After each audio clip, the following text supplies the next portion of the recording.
అందరికీ నమస్కారం. బిఎస్ కిచెన్కి స్వాగతం. దోశ అంటే ఇష్టపడని వాళ్ళు ఎవ్వరూ ఉండరండి.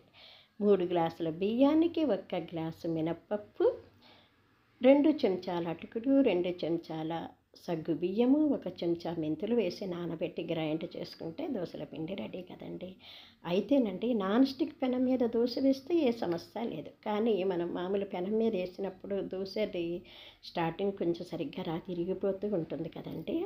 దానికోసం మనము కొంచెం ఉల్లిపాయ రాసిన తర్వాత దోశలు వేస్తే బాగానే వస్తాయి. ఒక్కోసారి ఉల్లిపాయ రాసినా కూడా సరిగ్గా రాదండి. అప్పుడు ఏం చేయాలంటే కొంచెం ఈ అట్ల కాడని నీళ్ళల్లో ఇలా ముంచేసి అప్పుడు మనం తిరిగేయాలన్నమాట. అప్పుడు దోశ ఇరిగిపోకుండా పల్చగా వేసినా సరే ఆకులాగా వేసినా కానీ సక్రమంగా వస్తుందన్నమాట. మరి ట్రై చేసి చూడండి. మీరు కూడా ఉల్లిపాయ రాసి ట్రై చేసినా రాకపోతే నేను చెప్పిన ఉపాయం చేసి చూడండి. దోశలు ఇరిగిపోకుండా సక్రమంగా వస్తాయండి. మన ఛానల్ని కాస్త చూస్తూనే ఉండండి. దయచేసి ఎంకరేజ్ చేయండి ప్లీజ్.